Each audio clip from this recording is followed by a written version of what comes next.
दोस्तों इथेरियम के 4 our chart के अंदर आपको एक सिमेट्रिक ट्रायंगल पैटर्न बनता हुआ दिख रहा होगा, जिसको आप इस टाइम पे स्क्रीन के ऊपर भी देख सकते हो, जो कि यहाँ पे ब्रेकडाउन होता हुआ हमें दिख चुका है और प्राइस को ऑलमोस्ट रीटेस्ट करने में यहाँ पे आ चुका है और डंप करना स्टार्ट कर चुका है। तो यहाँ से कितना डंप इथेरियम के प्राइस के अंदर हमें देखने को मिल सकता है। एंड सतोशी स्टैकर जो कि क्रिप्टो की वर्ल्ड के अंदर यहाँ पे काफी बड़े एक यूट्यूबर है, उन्होंने यहाँ पे जो ट्वीट करा था इथेरियम को लेकर, उसका इंपैक्ट इथेरियम के ऊपर कितना पड़ सकता है वो इस वीडियो के अंदर हम डिस्कस करेंगे। साथ ही लास्ट में बिटकॉइन का अपडेट भी लेंगे कि बिटकॉइन के अंदर यहाँ से नेक्स्ट मूवमेंट क्या जा सकता है, क्योंकि बिटकॉइन के अंदर भी यहाँ पे एक फॉलिंग वेज पैटर्न हमें बनता हुआ दिख रहा है, जो ब्रेकआउट करता है तो डेफिनेटली वहां पे भी हमें अच्छा खासा प्रॉफिट मिल सकता है। तो जो भी मेरी पर्सनल ट्रेड्स होंगी सब आपको इस वीडियो के अंदर जानने को मिलेंगी। बाकी अपडेटेड रहना चाहते हो मार्केट के अंदर तो टेलीग्राम मस्ट ज्वाइन करना, लिंक आपको डिस्क्रिप्शन बॉक्स के अंदर मिल जाएगा। इन ट्रेड्स के चार्ट वगैरह भी वहीं पे आपको मैं शेयर कर दूंगा।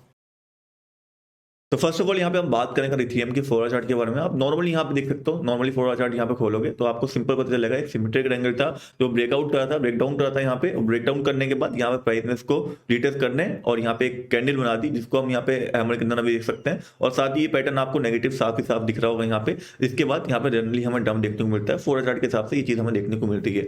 बाकी अगर मैं यहाँ पे बॉलिंजर बैंड भी आपको लगा के दिखाऊं तो बॉलिंजर बैंड के हिसाब से भी आप देख सकते हो ऑलमोस्ट यहाँ पे कॉन्ट्रैक्ट करे हुए थे और अब ये यहाँ पे अलग अलग होना स्टार्ट हुआ है, यानी कि यहाँ पे एक ब्रेकआउट आ सकता है, ब्रेकडाउन आ सकता है नीचे की साइड। और अगर ये ब्रेकडाउन आता है तो डेफिनेटली यहाँ पे काफी बड़ा डंप जो है हमें यहाँ पे इथेरियम के प्राइस के अंदर देखने को मिल जाएगा। अब क्योंकि ये सिर्फ सिमेट्रिक ट्रायंगल एक यहाँ पे नहीं बन रहा है, एक और पैटर्न यहाँ पे बन रहा है जो मैं आपको भी बना के दिखाता हूँ। यहाँ पे अगर आप ध्यान से ड्रॉ करोगे तो आपको देखने को मिलेगा कि एक सपोर्ट लेवल भी यहाँ पे बना हुआ है पुराना हमारे पास। तो सिर्फ ये सिमेट्रिक ट्रायंगल नहीं है, यहाँ पे एक डिसेंडिंग ट्रायंगल पैटर्न भी बनता हुआ आपको दिख रहा होगा, जिसके हिसाब से अगर प्राइस $1169 इस लेवल को तोड़ता है, यानी कि इस लेवल के नीचे 4 आवर कैंडल बनाता है या 1 आवर कैंडल बनाता है, तो हमें शॉर्ट एंट्री लेनी चाहिए यहाँ पे इथेरियम के अंदर। जिसके बाद हमारा टारगेट जो रहेगा वो ये लेवल रह सकता है, जो कि होगा यहाँ पे $1098 का, जहां पे हम अच्छा खासा प्रॉफिट बना सकते हैं। इसको हम 1 आवर चार्ट के हिसाब से समझते हैं, क्योंकि 4 आवर के अंदर ट्रेड करना थोड़ा रिस्की हो जाएगा, तो मैं आपको रिकमेंड नहीं करूंगा।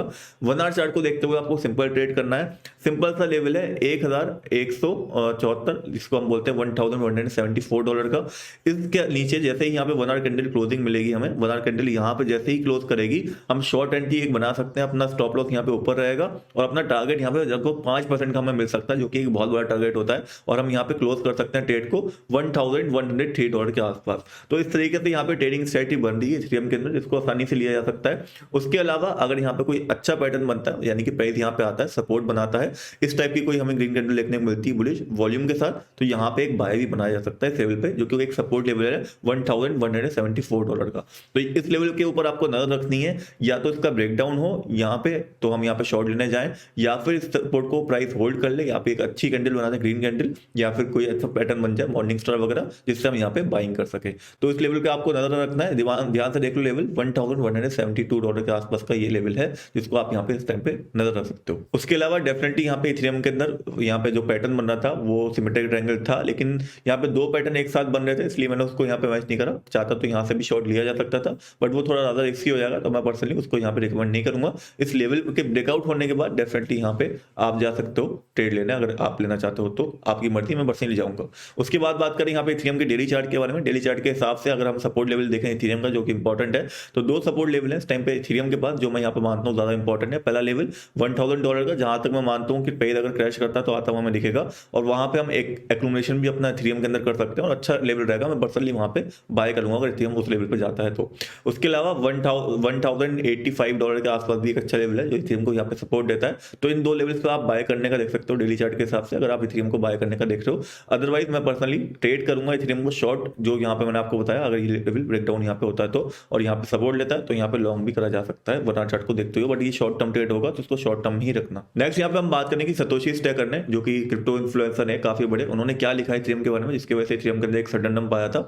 तो उन्होंने बेसिकली यहाँ पे लिखा है, जिस बंदे ने यहाँ पे बेसिकली एफटीएक्स एक्सचेंज का जो अकाउंट था उसको हैक यहाँ पे करा था, अभी रिसेंटली जो न्यूज आई थी, वो यहाँ पे 35th लार्जेस्ट होल्डर बन चुका है इथेरियम का, यानी कि बहुत बड़े भारी मात्रा में उसके बाद यहाँ पे इथेरियम है। एंड इसका यहाँ पे प्रूफ वगैरह इन्होंने नीचे रखा था, जिसको चाहो तो आप यहाँ पे पढ़ सकते हो अगर आप इंटरेस्टेड हो तो ये बताते हुए इन्होंने यहाँ पे बताया कि अगर वो चाहे तो मैनिपुलेशन कर सकता है यहाँ पे इथेरियम के प्राइस के अंदर, क्योंकि वो करता हुआ भी यहाँ पे दिख सकता है, जिसके वजह से इथेरियम के अंदर डंप बम हमें देखने को मिल सकता है और लिक्विडेशन हो सकती है लोगों की। तो इसको देखते हुए बेसिकली काफी लोग यहाँ पे थे जो इथेरियम से आउट होने लगे, जिसकी वजह से यहाँ पे ये छोटा सा हमें डंप इथेरियम के अंदर देखने को मिला। बाकी ये थ्रेड जो था बेसिकली इसको आप चाहो तो पढ़ सकते हो इनके ट्विटर हैंडल के ऊपर जाके, इतना इंपॉर्टेंट नहीं है, हमें टेक्निकली देखते हुए यहाँ पे ट्रेड यहाँ पे बेसिकली करना चाहिए जहां तक मैं देख रहा हूँ। बाकी ये ट्वीट भी मैंने आपके साथ शेयर कर दिया था टाइमली, तो ऐसे कुछ नहीं है कि मैं टाइमली शेयर नहीं करता, सब चीजें आपको मिलती रहती है टेलीग्राम के ऊपर, लिंक डिस्क्रिप्शन के अंदर है, ज्वाइन मस्त कर लेना। अब बात करते हैं बिटकॉइन के बारे में, बिटकॉइन का क्या अपडेट है। बिटकॉइन के 1 आवर चार्ट को आप देखोगे तो यहाँ पे आपको एक फॉलिंग चैनल बनता हुआ दिखेगा। अब फॉलिंग चैनल जनरली बुलिश होता है, आपको पता होगा, जो कि अगर ब्रेकआउट करता है ऊपर की साइड यहाँ पे, तो हम एंट्री ले सकते हो, हमारा टारगेट यहाँ पे $17,000 रह सकता है। और आप कैलकुलेट करोगे कितना परसेंट यहाँ पे मिल सकता है, यहाँ से भी कैलकुलेट करोगे तो लगभग 2.5% का रिटर्न है, जो कि अच्छा है मेरे हिसाब से, अगर आप यहाँ पे ट्रेड कर रहे हो 10x पे या 5x पे। उसके अलावा हम बात करें बिटकॉइन के 4 आवर चार्ट के बारे में, तो सेम सिमेट्रिकल ट्रायंगल यहाँ पे बन रहा है और ये बिल्कुल क्लियर पैटर्न है। अगर ये ब्रेक डाउन यहाँ पे होता है नीचे की साइड, तो यहाँ पे एक शॉर्ट एंट्री बनाई जा सकती है स्टॉप लॉस के साथ, और यहाँ पे हमें बड़ा टारगेट मिल सकता है। बड़ा टारगेट इन द सेंस हम यहाँ तक भी टारगेट रख सकते हैं, $15,500 का टारगेट भी हमें मिल सकता है, और बल्कि उसके नीचे भी हमारा टारगेट जा सकता है। मैं पर्सनली $15,500 ही टारगेट रखूंगा, जो कि अच्छा खासा टारगेट है मेरे हिसाब से। उसके अलावा आप बिटकॉइन का डेली चार्ट देखोगे, डेली चार्ट के अंदर यहाँ पे बॉलिंजर बैंड जो थे बेसिकली अलग अलग हो चुके हैं। मतलब यहाँ पे क्या होता है, बॉलिंजर बैंड जब यहाँ कॉन्ट्रैक्ट होते हैं, सिकुड़ रहे होते हैं आपस में, तो वहाँ पे एक कंसोलिडेशन फेज चल रहा है, और जब ये यहाँ पे खुलते हैं अलग अलग होते हैं, तो हमें एक ब्रेकडाउन या ब्रेकआउट जनरली देखने को मिलता है। और यहाँ पे क्या हुआ, एक ब्रेकडाउन हुआ है, और ऐसा पहले भी हुआ था। अगर आप यहाँ पे देखोगे, ये सेम कंडीशन में आपको दिखाता हूँ कहाँ पे लगी थी। यहाँ पे आप देख सकते हो सेम कंडीशन थी, दोनों आपस में कॉन्ट्रैक्ट हुए थे, सिकुड़े हुए थे। जैसे ही अलग अलग हुए तो यहाँ एक ब्रेकडाउन हुआ था, ब्रेकडाउन होने के बाद मार्केट लगातार यहाँ पे गिरती गई थी और अच्छा खासा क्रैश आया था। तो सेम कंडीशन यहाँ पे हो रही है, जिसके हिसाब से डेली चार्ट को देखते हुए यहाँ पे एक क्रैश एक्सपेक्टेड माना जा रहा है लो के द्वारा और बॉलिंजर बैंड के द्वारा। बाकी देखते हैं क्या कंडीशन रहती है। मेरे हिसाब से ये लेवल बहुत इंपॉर्टेंट है, $15,700, क्योंकि अगर ये ब्रेक होता है तो हम $12,500 या $13,000 का लेवल एक्सपेक्ट कर सकते हैं बिटकॉइन के अंदर। तो आज के लिए ऑल ओवर यही अपडेट था बिटकॉइन का, इथेरियम का। बाकी आप पर्सनली क्या कर रहे हो, बिटकॉइन बाय करो, इथेरियम बाय करो, कमेंट्स के अंदर लिखना। मैं पर्सनली मैंने आपको बता दिया है कि मैं सिर्फ बिटकॉइन इथेरियम के अंदर यहाँ पे देख रहा हूँ बाइंग, और उसके अलावा डोज कॉइन के अंदर थोड़ी सी बाइंग मैंने यहाँ पे करी है।